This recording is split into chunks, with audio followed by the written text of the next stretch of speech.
국내 1위 엔터테인먼트사 하이브에서 벌어진 내분 사태. 경영권 탈취 시도를 주장하는 하이브와 뉴진스 카피 의혹을 제기하는 자회사 어도어 사이의 진실 공방이 한창입니다. 지난 2022년 데뷔한 뒤 하이프보이, 디토 등 여러 곡을 잇따라 히트시키며 K-팝 간판 걸그룹으로서의 탄탄 대로를 걸어가던 뉴진스. 다음 달 신곡과 함께 컴백을 앞두고 있는데 일정에 차질은 없을까요? 사실 이번 사태가 뉴진스의 이미지에 어느 정도 이제 타격이 좀 될 부분은 분명히 있겠죠. 왜냐하면 어쨌든 이게 구설로 계속 나오는 상황이고, 아일릿과의 어떤 뭐 유사성 이런 이야기들이 지금 계속 많이 나오고 있는 상황이라.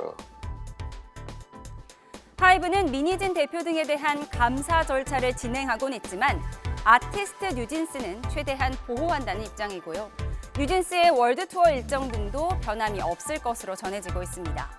박지원 최고 경영자는 사내 구성원에게 이메일을 보내서 불안해하지 말고 뉴진스의 성장을 위해 맡은 바 최선을 다해달라고 당부했습니다.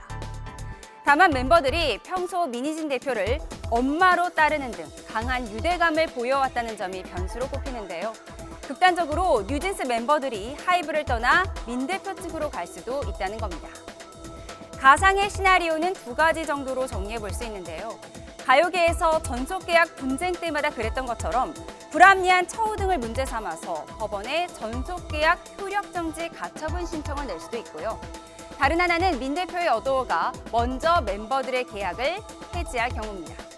하지만 업계에서는 어느 쪽이든 현실적으로는 쉽지 않다는 관측을 내놓고 있습니다.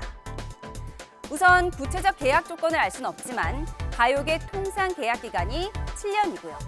또 전속계약 효력정지 가처분 신청을 낸다고 해도 피프티 사례처럼 법원이 기각 결정을 내릴 수도 있기 때문입니다.